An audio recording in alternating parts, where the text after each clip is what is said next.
Okay, as we're sitting here on Thursday afternoon, February 27th, year 2025, here with the Hello Hello Show. And my name is Haim Mizrahi, continuing with the tradition of public access and the tradition of the Hello Hello Show that's been on the air since 1980. Of course, not to fail to mention the contribution by Fraser Dougherty, Francis and of course, the likes of you out there that make it your business to enhance and fortify this concept. And as I have mentioning and talking about it endlessly, the privilege, the sense of happiness, and kind of mental stability to have a stage to express yourself and to kind of find yourself surfing across the doubts and across that which is cliche can make us feel um, mentally deficient, i.e., the low self-esteem that comes from nowhere and doesn't have a place. As we have my guest this morning or afternoon, Steve Romm is here with us, and Steve Romm, to say the least, is an entity that somehow, in a very strange way, power to be reckoned with. And then every time you begin to form your opinion and feelings towards a person, you turn and then you turn again, and then you find out he's a different person. I think it's due to, you must agree with me, it's due to the, I don't know if plurality is a word. Is No, it? the word is insanity. No, no. N-I-T-Y. You're But searching for the right word. It ran in my family. It runs in me. is it plurality? Plurality, Is a word? insanity? Yeah, it's a viable word. Yeah, Okay. So plurality would mean that. no, no. But I want to say it's about you. Plurality actually plays the role of a adding to character and b a suggestion of talent and capabilities. Who are we talking about? About you. Oh, about me. I'll stick with insanity. Uh, it seems to cover everything. Did you start with LTV back in the 80s? Yeah, I was here since 85, 86. It's amazing you haven't aged. Yeah. You mean according to how you aged? I mean, based upon my perspective of aging, compared to me, you haven't aged. I mean, we've both aged along the same thing. You're just a few years behind me, but I think you're catching up. And I think when I met you, you were 14, maybe 50. 50. I was going to say 14 or 15. Um, No, but I think that's I a met you. long time ago. Yeah, but I mean, I think so. Yeah, or maybe a little more like 53, 54, Somewhere like that. early 50s. And I think what's interesting is that not only have we stayed friends during that time, but for me, it's been uh, the growth of what we both do, and it's very hard if you're friends with an artist and you're talking about art and you're breathing art, which we do. If the person you're dealing with isn't progressing, isn't changing, isn't going anyplace, is static, uh, it's hard to accept that. I mean, you want to just walk into the studio and say, look, you're doing this wrong, do it this way. And that's sort of an egotistical point of view. But um, you have been very acceptable and open minded about making changes. Let's just say that I had no reasons not to be one. Well, even if you had no reasons Everything not worked. to, but it works for the best. Doesn't it? Like when things work, you know. I mean, not that we depend on things to work in order to feel that we need to continue, and no matter what. But there's such thing it works, and there's such thing it doesn't work, and the feelings that accompanies it, if it does or it doesn't. But isn't it nice that when it works, It feels it great. works, It works. It and really works. and like I said, I think I told Chris with these new paintings of mine, when I the closer I get to the painting, the more the less I like it. It's something almost like I don't even know how to explain. As soon as I step away from it, it looks absolutely perfection and gorgeous. But I have to keep on getting close to it because I need to finish it. So You I'm like, need paintbrushes with a very long handle. but so we could maybe people out there will take it for granted, but for us artists, the feeling of it really works when it works It's not as often as we'd like it to be, really.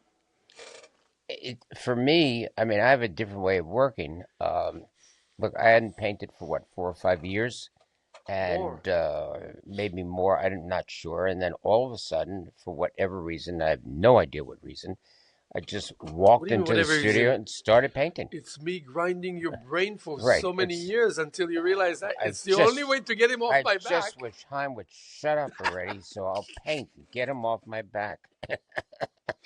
Here's my head. God, he's finally leaving me alone. It's worth it to go into the studio. Was it great? And it's like, and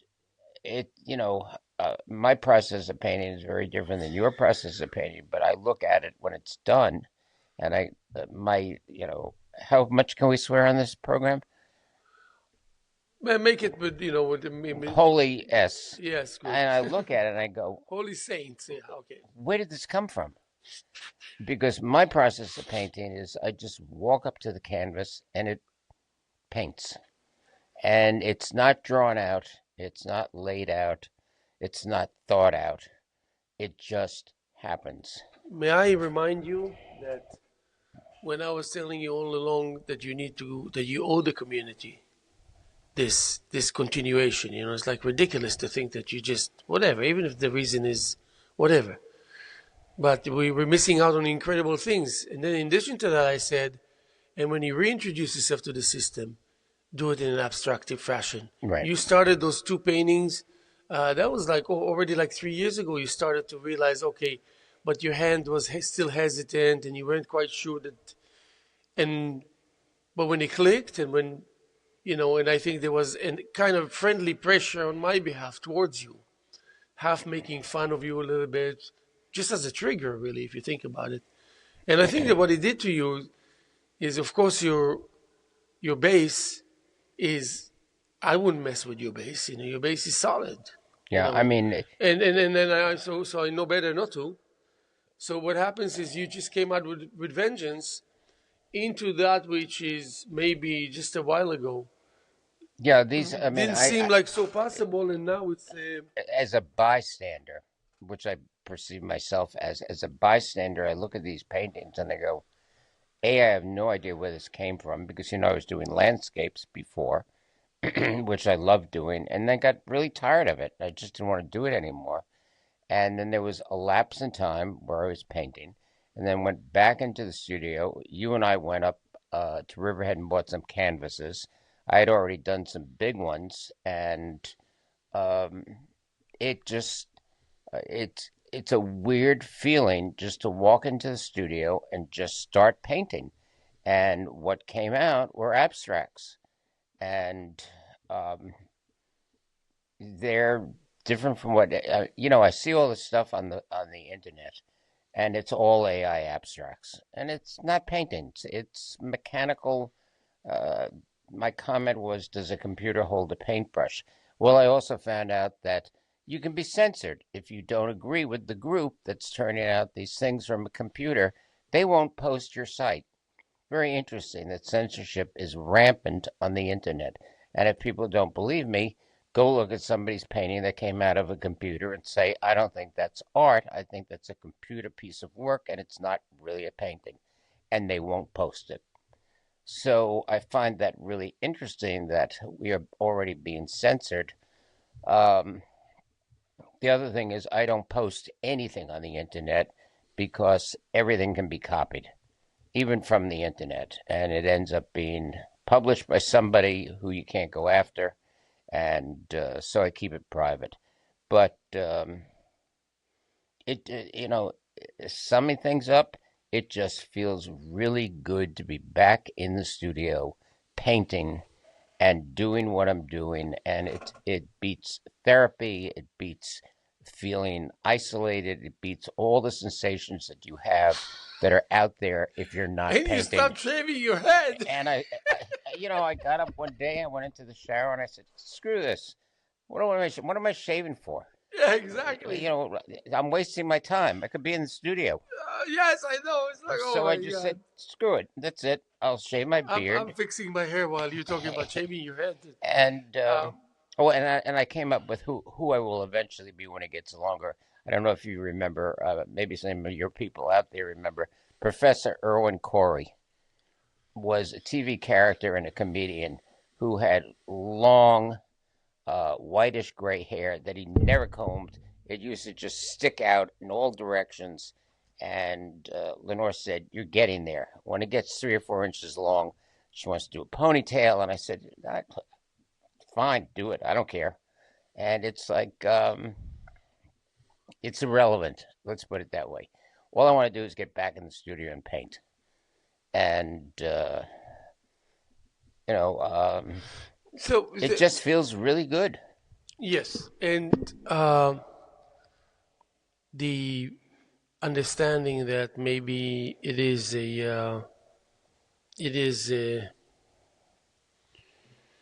not only essential to our growth, but essential to what it is that eventually Mother Nature and the world is getting out of it. And it's not only you and I plus, 600 million people across the world that creating art, Just imagine without art, without paintings, without something to look forward to appreciate, without things that will soften your personality, reduce the amount of aggression, and create a new understanding that this thing should not be taken as a given. I have young kids. I can tell you, it's like sometimes I stand in front of the TV and they supposedly watch the proper things, controlled, and Right. then I say, guys, don't you notice that there's so much aggression? What just happened now? And then I look deeply into it and I said, wow, sometimes I'm better off not being exposed to it and saying, "Hey, let this world play its role within the lives of our kids," because we're wasting our time thinking that we can change anything. We need Right. to just kind of protect them, hover over them, and that's it. Leave it at that. I think within the context of that, I don't watch the news. I don't read the newspapers. I don't want to know what's happening. I can't do anything about it. Um, Yeah, but a 6-year-old, an 8-year-old, a 10-year-old doesn't think. they don't think that way, but their You influence, talk if to they're them like watching this, it, they say, "What are you, crazy?" but they are in a subtle way influenced by what they're seeing, and if that becomes the norm for them, when they're no longer 6 or 7 or 8 years old, but they're now 18 or 19, and they think that's okay because they see it on television or on their phone or whatever it is, it's had a negative influence that they've absorbed over all those years, which is just not good. And I think that the best thing to do that you can do with kids is make sure that whatever they're watching or learning from or whatever it is balanced out so that it's like there are images we all have in our minds. Tiananmen Square, where the guy was standing in front of the tank. Yeah. Other scenes from Vietnam or from Afghanistan or wherever it is. Those are scenes we remember. Those are scenes that hopefully our children never have to see because it has an effect on us. It had an effect on us, and I think it's something that uh, it's just such a negative impact and lasting because we remember those images. We remember 9/11. We'll always remember 9/11. If you're old enough, you remember Kennedy's assassination or Robert Kennedy's assassination. Those are things we didn't need to see. Those are things we didn't need to have happen that drastically changed this country. Yes, And but and you want to keep your kids sort of isolated from that. but when you relate to the equation of relationships between we as parents and our kids, and between the tenderness of our kids and the multi aspects of the world, that ranges from insane to absolutely civil and beautiful. Uh, you as parent really need to observe and monitor what's going on. You don't have to be a genius, but you have to Right. be kind of there in general. And I tell you, the way I grew, and probably many others, with loving parents, but some mayhem that was there that probably was accepted at face value, and I think my parents stopped at some point to try and fight it or eliminate it, and accepted it as a way of life. Meaning, when I was growing up, the teacher used to say, "You don't have to shout or scream, whatever. It, then I realized that actually I was very loud. But this is the way I was expressing my feelings. So you actually went into classrooms, Yes. unlike me.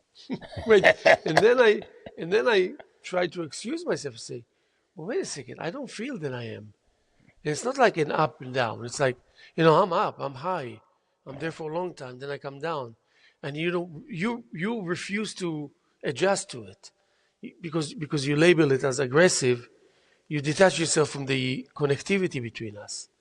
And you just realize that sometimes when people are passionate, they're a little bit louder with their tone of voice. But then, quickly enough, as an artist, I realized why would I, even if I'm trying to fix it and doing the right thing and indeed fixing it, then at the end of the road, I would say, I am so freaking exhausted. How did that happen? And due to that, how much did I miss on the possibilities and the options to paint? And then you say, well, it's not going to happen again. Maybe I'll take the other way, the other route, and I will spare myself from 70% of all this, and I will always spare extra time in the studio. You know what? I sometimes think I'm like almost pathetic in the wheeling and dealing with myself. But at the end of the day, no one is involved in these interactions and inner thoughts of mine. And at the end of the day, I get my wishes. I get my because I make a point, and that point produces extra time. We need extra time, and we need that time to be free of outside world company. Well, I think, I It's agree with almost a you. must. I think that when I go into the studio and I close the door, I don't put on music, I don't have a TV, I don't have any sound. Um, the only thing that's there is the canvas and the paints, and there's no interference. And to a great degree, and it's hard to explain unless somebody has been through the process, there's not a lot of thought going on either. I'm sort of like in a state of watching what's happening. And sometimes sitting back in my chair, looking at it, seeing things, and going, wow, where did that come from? It came from the subconscious. It comes out from somewhere deep inside me that I didn't conscious. If I made a list, it's not on the list. It's not there, but it's in the painting, and it's sort of um, awe-inspiring because from somewhere deep inside me, this stuff just came out. I don't draw anything. I don't plan anything. I don't have some of my pictures. I know in my head what it's going to look like, and those go really fast. They're usually the really big ones, like the one that had the blimp in it that was here. That went faster than a 2436 landscape. Yeah, As of big as course. it is, it just went boom. I know where everything goes. I just painted things in, and in 3 weeks it was done. And it's what, 8 by 12 or 8 by 15, something like that. That was easier to do than a 2436 landscape. So with the abstracts, it's a whole new, it's like the road suddenly split, and you have a choice of going down that road and continuing to do your landscapes and see how they develop, or saying, I'm done with that and I'm going to go down a different road and try something entirely different. And if I fail, I fail. And if I don't fail, I don't fail. We'll see what happens. But it's a challenge. And I think artists have to be constantly challenged. They're challenging themselves. They don't need, I mean, you push, which is good for me, but the challenge of doing something different comes from within. And you have to be challenged. You know how many different styles I painted in over the years. When you see somebody doing the same thing from 1965 to today, and they're still doing the same exact thing, and you look at it, you could take the date off the bottom where the signature is, and you could put any year on you want. It doesn't make any It won't difference. be, yeah. It makes no difference. That's not progressing to me. Other people may say, well, that's their style and that's what they're known for and that's what they want to do. And I guess in that sense, it's okay. For me, it's always been growing and looking back at paintings from the 60s, which were really good, and seeing how they progressed over the years and decades and everything, and it just changed and got better, and things got better in it. Um, I don't look back at anything and say that was a mistake. It wasn't. It's on the road to. It's on the path to doing new paintings that are better than the last group of paintings. Where it ends up, and you know, I've said to you, one of my college professors said, if you ever accomplish your masterpiece, you're done painting. So don't ever think that you've Yeah, done but your come on, but that's masterpiece. bombastic. I mean, I get it, but But that's but there are people who do something that they think that they created something so spectacular they'll never do anything better. but there's no such thing But there is as no such thing as if you yeah. can't do better the next time Yeah, around, there's no such don't thing. You're paint. done. There's not Don't paint. only because he feels this way, which is okay. Well, Maybe he's done. I Maybe he did. understood the concept, Me too, but it is not. but it's not reality. Maybe this is a statement of someone who doesn't know enough about really the Well, hands-on. this was from a really good teacher, but he was trying to tell people because there were students at that time who thought, gee, if I do this and I do this right, that would be the best thing I've ever painted, and I don't need to do anything after that. And that's totally wrong. You always can do something better. You can always do something different. And if you can't, maybe you're in the wrong field. Yes and no, but in any case, let me just mention that we're sitting here at Steve Romm on Thursday afternoon, February 27th, year 2025. I can't believe we're 2 days away from March. That's good. We are continuing here with lots of artistic activities The on the Ides of walls of March. LTV. Hmm? The Ides of March. Yeah, here you go. And um, but going back to the hands-on, uh, I've been only, I think, involved for 25 years, maybe 26 years, maybe 27 years. Want to go for 28? And there was I remember at some point I was so sure that my career as a painter, at least here at the eastern of Long Island, is going to be very short.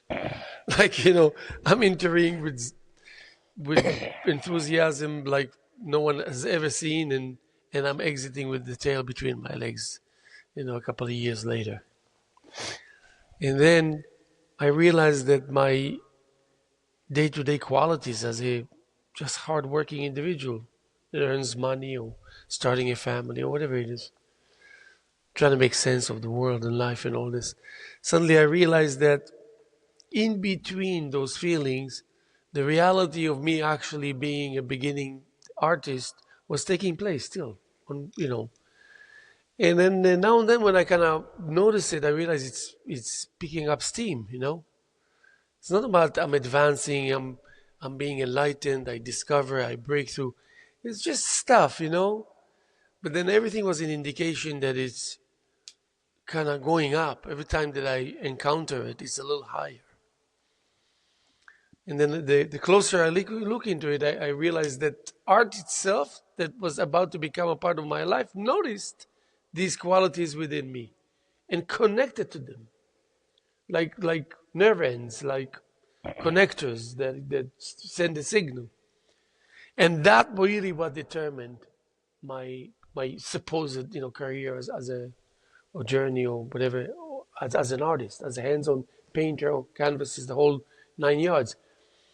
Ever since then, I did not abandon that awareness, that actually every time I have difficulties or resistance or wonderings or too many question marks that are related specifically to the act of painting, subject matter, attitude, approach, treatment, preparations, accumulating codes, in all of these, it was always like this. It was always, I didn't lose connection with that. But I also didn't lose the daily progress. Not weekly, not monthly. Due to that, daily progress. And there were some days that was really, really heightened, like that you can't believe that actually it's so So for me, I realized that I stuck to it. I adapted it permanently because I know that that's my, that's my automatic password, kind of thing. But how many people do you know that find this kind of special moments in their lives, especially as artists, that just guarantees them survivability in a terrain that is very tricky and very kind of uninviting? I find, look, there was when I had my business, I had 600 artists under contract. Out of the 600 people under contract, we selected from each one a certain amount of, whether it was painting or photographs or whatever it was, the best of the best that they did. There were artists that continued on a regular basis to produce phenomenal art and change and create and work all the time. And you'd go back 3 months later and you'd go, wow, that's really great. You've progressed. You've moved on. It's better than what you did before. What we picked to publish before was really good. This is even better. And then there were other people who just kept doing the same thing over and over and over again. And you'd When you go, say that, you have this expression of pain in your face. it is like pain. And it's like you want to say to the person, all you do is call me up and ask me what your royalty is. And my answer is, give me something to sell. Yeah. What you gave me a year ago is still what you're doing. I sold the stuff from a year ago. I need something different from you. Well, that's all I do. Well, then don't expect a decent royalty because you're not going to get it. It's the people who are progressing. I mean, I had one of the photographers, and I always use as an example. You could take 50 people, go down to the beach, have 50 people take this same photograph. And out of those 50 people, this one guy got the shot that we published. The 49 other people, it was an umbrella partially in the water on the beach, and it was with fog. And it was beautiful. He got it so that it was a piece of artwork. Everybody just shot an umbrella. It was nothing more than an umbrella on the beach. It didn't transcend anything.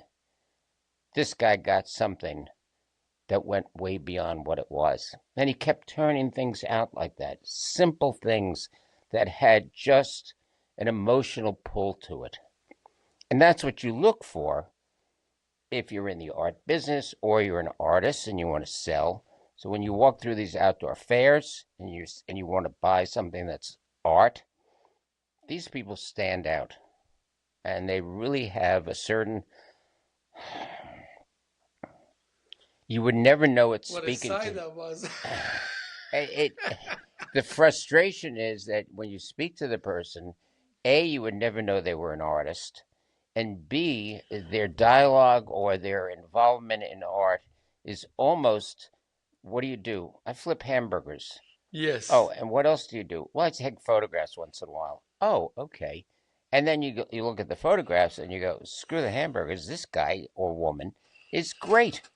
They're doing something that is inherently different from everybody else doing the same thing. And that's what makes them special. Yes. And then in addition to that, if you have a family and you want a continuation of your heritage, you want to raise kids, you want to introduce to the world something maybe, I wouldn't even say better than there already is, but just good by nature, period. And then as much as you would realize this or that or the other, it will be tough, it will be simple, it will be complicated, it will be profound, it will be funny, it will be everything. And that's how I think that's the way I want to complete my life and tell and break the news to myself constantly on a daily basis. Well, this is the way it is. If one of your kids will ask you um, what was before the dinosaurs, telling you that he already understands that human beings did not exist. So that means the disappearance, and this is a 6-year-old or an 8-year-old. You see, If you, tell me if this is not an inspiration to go back to the canvas later and say, friggin' hey, man, what's going on? I'm completely ready.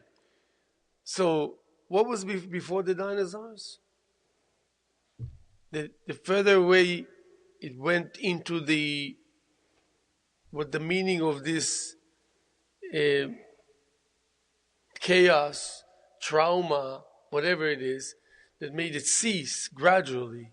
So that means God was being revealed more and more as the dinosaurs were fading. That moment of catastrophe. That's a 6 to 8 year old person, more or less. And you want to make sure, so you approached and said, "Did you mean that you want to know about God in general, correct? Before, after, during, like yeah, like what was he doing before there was everything that he created?" So then you say, okay, well, this is a message from God. God is telling me, I gave you that 6 year old for the whatever this and that, and also to stand in front of you when you're like actually an artist that's looking for solutions and things, and the world depends on that kind of thing. He gives it to you. A lot of people realize it, but none hardly ever do anything about it. You, as a father, towards your so younger daughter or son, and they're reflecting, and you go into the studio and said, "I'm not going to share this with anybody. It's I too don't. good to be I true." think the only thing I would Did disagree. I make any sense? But Yeah, but I would disagree with you with one thing. I have never painted just for the immediate people around me.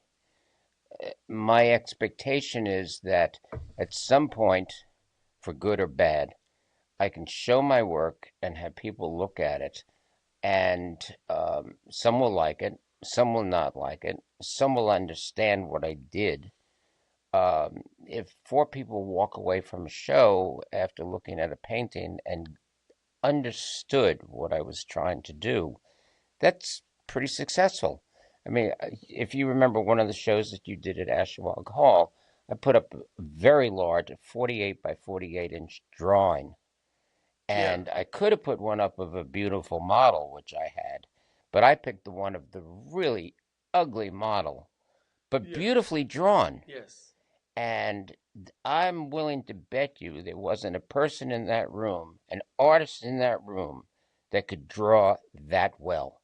yeah. Forget that the woman was, And even if there was, so what? What does that and mean? but it's like, you know, the intention was to get attention because it was the antithesis of what I could have done. Because I had a drawing sitting right next to it with a beautiful model. And I thought, everybody's trying to put up the nicest things that they have. I'm going to go in the opposite direction. It's a great drawing. It really is done well. There's just a little touch of color in it. And it did get noticed. I have no idea what the reactions of people were, nor do I care. But I think that when you're working, uh, I think you generally, in the back of your mind, want to do something that is pleasing to people who view your canvases.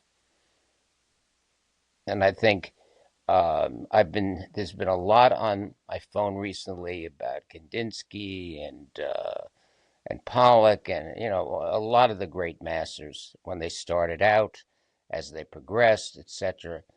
And when I look at the work, some of it does not hold up over time.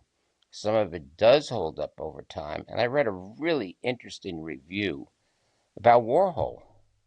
And the person is a really intelligent, articulate, knowledgeable art critic, and said Warhol single handedly stopped the art movement in its tracks with the soup can. And it's not art. Now, that's a totally different perspective of what the art market considers the Warhol images to be. But on the other hand, doing something as mundane as painting Campbell's tomato soup can, maybe the person has a point of view. Maybe it really isn't art. Maybe it's something that's quick, easy to do, and gets attention. But does it After you qualify come up with the idea. after you come up with the Yeah, idea? well, I mean, yeah. But Well, is it then, something that if is you can come up with an idea, not when, if. even if you come up with the idea, does it warrant the attention that it got? That's the question. That was their question. Is this something that stands up to, if you look at art over the ages, is this a Tintoretto? Is this a Michelangelo? Is this a Da Vinci? And the answer was clearly no. The And best people will shows I've disagree ever with me. had, the best shows I've ever had out of almost 100 solo exhibitions, yeah, are those that I tried as hard as I can to sabotage.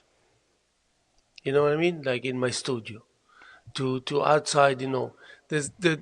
I think it's before we met or something. Some shows in Israel I did. It was like crazy. It wasn't crazy because I injected craziness into it. It was just sticking to my guns. You know what I mean? Right. And completing a cycle. How can you and I know that we cannot fail if we keep up with the cycle and everything, so it will be favor a conclusion, because you'd like to see a conclusion, Right. bad, good, whatever, liking it, not liking it, and when there is one or there isn't one, and exactly how you feel when there isn't one. I'm not going to even share what there is, because you will always be happy. Well, the interesting thing for me right now is that because I'm doing these abstracts, which are all interconnected, there's a carryover from each one to the other one, so that there's a unity between all of them. My real question to myself is, what's next? I have no idea, but I'll find out. But did you ever hear me trying to explain my abstract? I don't think you No, no, can. no, I no, don't no. think Answer, you. answer. You know me very well. Yeah, Did you ever hear me? no, and I can't explain mine. Okay, but you wonder too much about the abstract. No, I don't wonder about it at all And you because it's offer just an explanation that I think is you can do without, because again it will expedite. Haim, I have no explanation for these paintings You whatsoever. just explained to me right now. My only question, it's not an explanation. My only question is, it's like in the middle Okay, of lighten doing up, man, lighten up. in the middle of doing the landscapes, did I think at that time that the next thing I'm going to be doing is abstracts? No. When was the last time you heard me say, and now I wonder what's next? Well, it's a phrase that I'm using I know, because I I'm know. talking to I you know, about it. yeah. And Okay. you know what? I really don't care because something will happen. But I never answered the phone and people say, "What are you doing?" And I said, "I'm painting." Right. I never say that. I try, and I'll tell you why. Because it does a number on you. It does a number on you. It's that simple. That means, because I was at the beginning, I wanted people to know that, because I felt like that when they know that, they think the world of me. They think more of me, because I'm kind of inserting into their minds. Oh, he's busy. He's painting now. Think just like what's her name?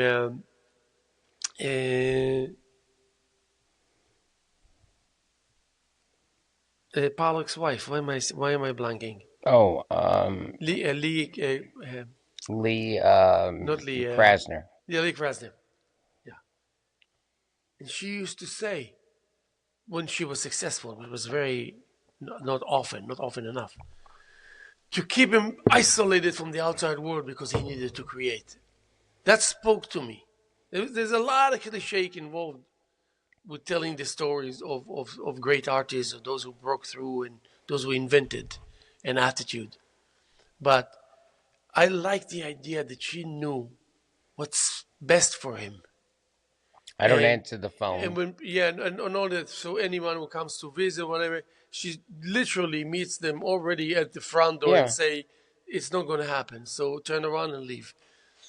And thanks to that, you and I can sit and enjoy. And you think that Picasso was immune of that?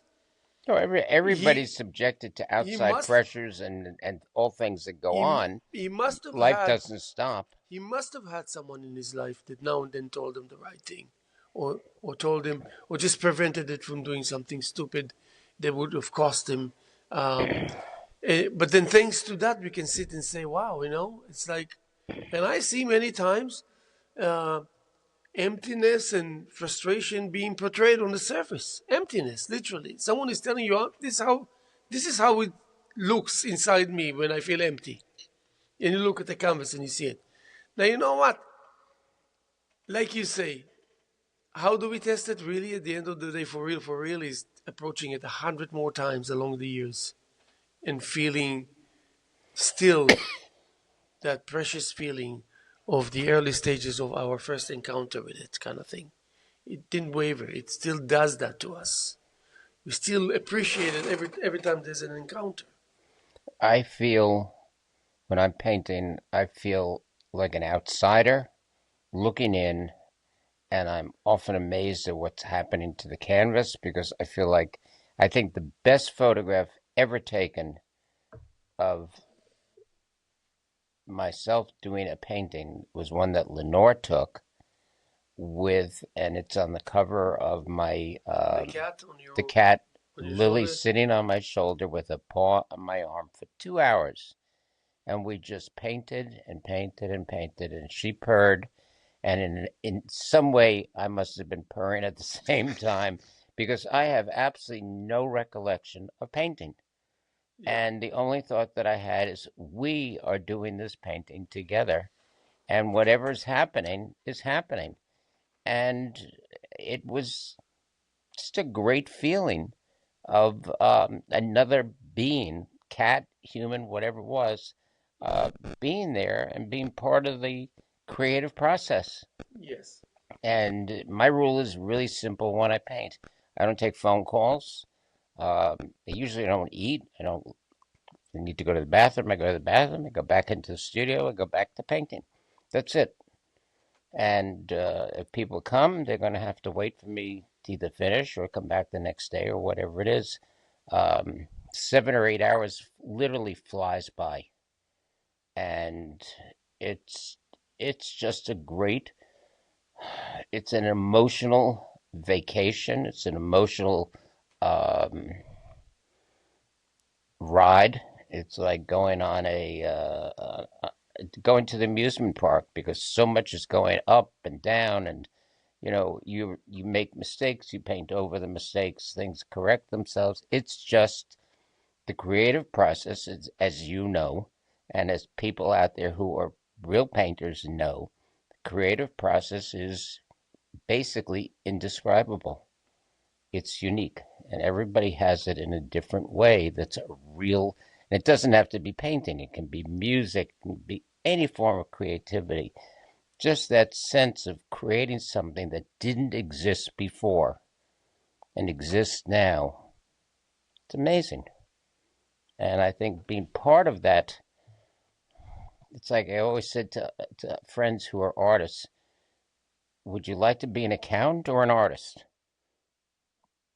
Not putting down accountants, but just using that as a symbol of, would you like to file taxes all year? Would you like to do something working in a store, whatever it is? Or would you like to be an artist? And invariably, the answer is always, I want to be an artist. There's something within that person that's creative that has to come out. The question to be asked is, do you realize that you are already an artist? That's the question. Not do you want to be an artist. You already are. So, these are the measures to be taken in order to reveal that which was invented already, so you kind of recovering, not discovering, kind of thing. Uh, but in the same token, um, to have kids is an advantage for the obvious reasons, but also for the other reasons that you have a rare opportunity to have these kids in your life 24/7. It's not like a visit, and you are just connecting and interacting and revealing and being amazed and this and that, and in the same token raising a family, but also having these kind of treasures in the shape of certain situations where you look at your wife or you look at your kids or something has been said, something has been done. We have like huge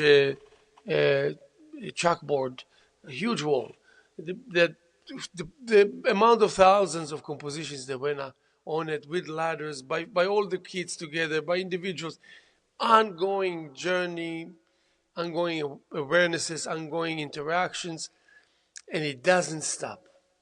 It doesn't stop. It's not like, okay, time to eat, time to sleep, time to play. No, it's art all the time around. Um, and then now you need to realize that you need some qualities such as the ability to compartmentalize, so you can really file it, kind of thing. You can't just let it be on its own, loose, out of control, and then it fades away. I mean, you can lose valuable things, valuable achievements, awarenesses, and that's 24/7. It doesn't stop. So just ask yourself how many times that happened in your life that you knew that it's direct uh, um, um, relationship to all these things that I mentioned, and in the same token, think about the millions that are like you, spread all over the place. I think for me, um, it's like, I was reading Stephen King's Dark Tower series, and there were 6 books that I got to read, which were really good. And then for some bizarre reason, King didn't write the last 2 books until years later. And I wanted to choke him because here you are involved in the 6-book series, which leaves you literally stranded, and the 2 concluding books aren't coming. Uh, for whatever reason, King's doing something else and they're not forthcoming. It's like doing a painting and just leaving it 3/4 done, and the most important part is just a white canvas. You don't do that. Um, I think everybody that's an artist approaches whatever it is they're doing, whether it's music. I was listening to, who was it? It was George Harrison, and I forget who the other person was. And they were asked, "How did you come up with the words for that song?" Which are absolutely spectacular. Oh, it was Dylan, and Dylan made a comment recently. They said, "Are you going to write any new songs?" I think he's 82, and he said, "I can't write anymore. It just doesn't come to me anymore." Yeah, I mean, after what he did, are you kidding me? And I'm thinking, maybe there was a finite amount of words in his brain that he put together. And I listened to what he wrote. I'm constantly listening to Dylan in the car, and I'm listening to the words, and they're brilliant. And it's just possible that as he reached a certain period in his life, it dried up. Um, he doesn't write anything new. Maybe that will change.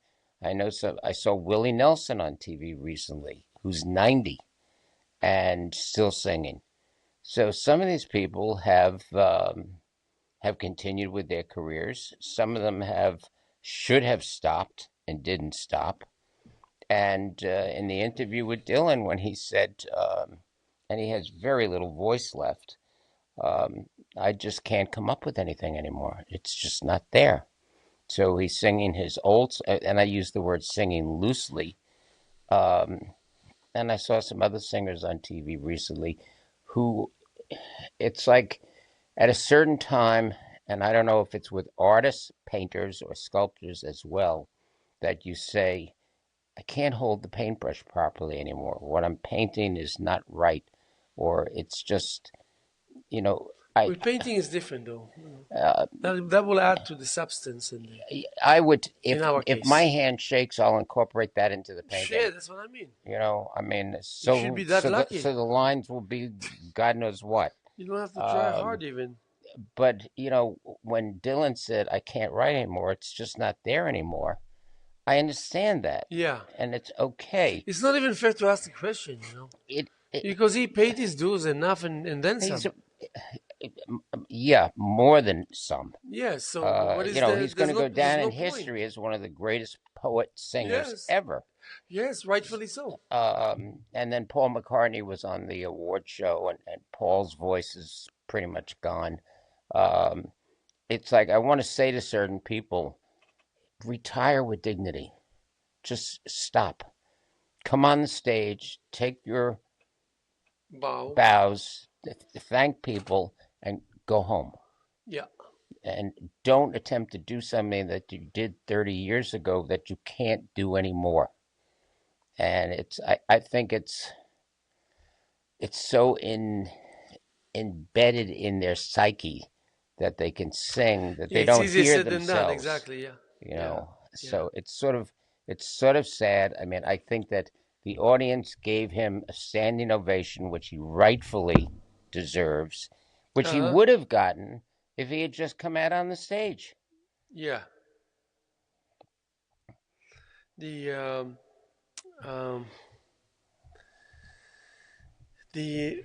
I was just writing something that's still um,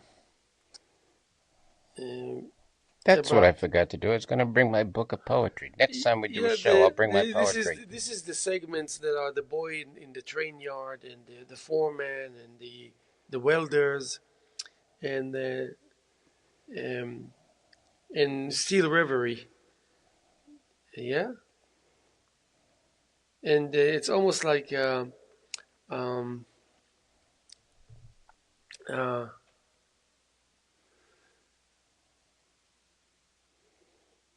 she walked where the steel beams hummed, where the grinding gears of time spoke in a language older than rust, a silhouette between iron and ember, a presence neither fully here nor vanished, like steam dissolving into the night's machinery.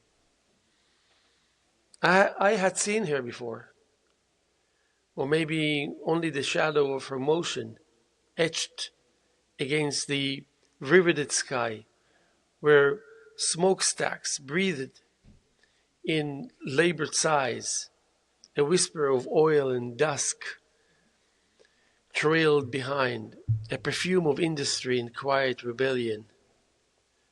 The men at the foundry stopped their work, sledgehammers poised in midair, sparks frozen in decent. Um, they knew her, or they thought they did. A figure glimpsed through furnace heat, a name swallowed by the roaring press. Wasn't she the one who left? No one leaves, another said. She's just another ghost in the metal. She approached, slow, deliberate, boots clanking on the steel grated floor. One of them, Elias, wiped the sweat from his brow, studied the way her fingers traced the rusting pipes. They won't hold, he said. She only nodded, pressing her palm to the cold iron. I never thought they would, she replied. And at the top of the catwalk stood the foreman, and on and on. Then from there I have to continue more and more. So it's like borrowing an image, like you would do, instead of, when you understand well the borrowing, then you can start a canvas by lending that image into the canvas.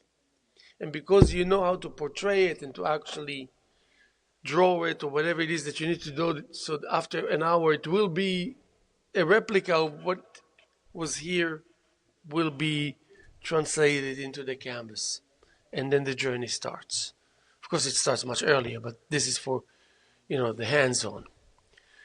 So, and then I always think, and think about the 550, 170, 320 other millions of artists that are kind of scattered and doing their best, and They for don't the count. most part They don't count. prevailing. They don't really count. And I say that facetiously. Continue the thought. We're very open here. Just keep your head low when we leave the building. But and I might as well say I described the way you think or the way you feel. It's not. We don't own these feelings. I We share them. We share them, and I don't think about either competition or influence or anything from anybody else other than whatever's in my head. Although that's not completely true because this painting that I'm doing now, I met Ed Reinhardt my freshman year of college, and Ed I Reinhardt, yeah. told you about it. Yeah, I know, yeah. And the painting is based upon Ed Reinhardt's concept of how to paint, but that's just the under part of the painting. You know that when I finish a painting, you can catch glimpses of what was on the. I photograph it as I do it, so you can catch glimpses of what was underneath it when it started and what it ends up like. It's totally different. So the concept of doing an homage to Ed Reinhardt is really interesting because I have these boxes to work in, all of which are connected and overlap and tie things together, and it's really fun. I mean, I'm having a blast with this. And the hardest thing is that the quality of the paints that I'm using has deteriorated so much that to get a smooth, flat black, it's really hard now. Um, or a smooth gloss black is really hard without leaving brushstrokes in or something like that. But I've gotten around it. I've solved it. And so I've got all these squares, and now there are things going into the squares, which totally changes it. And it's fun. I mean, I can't wait to get home and get to work on it and uh, do what I have in mind, and to continue with it. So there's a real um, pleasure part out of it that affects your life in a very positive way. When you sit back after you're done and after your arm hurts and your legs hurt and everything else hurts and you've put in 7 hours of painting, you sit back and you look at what you've got and you go, wow. And then Lenora will walk in and see something that I didn't see.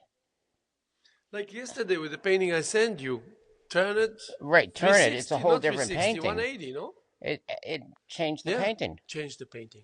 Changed the And painting. it's funny because I had to turn it around because I needed to work top, bottom. So it's like I know the way it's supposed to be, but I'm in the midst of kind of configuration. And then at some point you forget almost, so wait a second, where was I? I turned it so many times, Right. even though I had that point of reference, I liked the whole idea, and then I added the red after the fact, which makes it more dramatic. But but we don't seek drama in order to make a point. And it's the No. natural aspect of, you know what, I'm not going to tell you what's the percentage of me intending to do the things that I intended and what just came out of just luck or whatever. I don't share that. A lot of artists try to share it. And it doesn't really add anything good to the story. But I think that in let me just conclude because I'm talking and talking and you're talking and talking, and it's been an hour, 58 minutes. That's kind of what we have a talk show about. Yeah, that's actually good, very good. So, first of all, let me thank you for coming and sitting with It's us. It was a pleasure. always a We pleasure. can do actually back to back one day. A couple of shows, two, three Okay. hours, 3 hours to sit here and do it. It's fine with I'm me. sure we have no problems doing it. But I want to thank you as a friend and as a fellow artist and as a community member and just the fact that you're here with me at LTV public access is in itself a great statement, and I'm sure people benefiting from it. So we wish you the best of luck in your reintroduction to the world of art. Not that you haven't lived it before enough years, but now it's like getting a second chance, and the results speak for themselves with lots of pleasure and great and just enlightening and beautiful. So we thank you for that. We're going to be here tomorrow as much as we were here yesterday and as much as we're here this afternoon, Thursday, February 27th, year 2025, here with the Hello Hello Show. And my name is Haim Mizrahi, thanking my guest, Steve Romm. And I'm giving you 20 seconds. Um, Thank I you. See you later. Um, um. Anyway, so as the poet said, we're going to see you I soon. one word. Peace. I agree.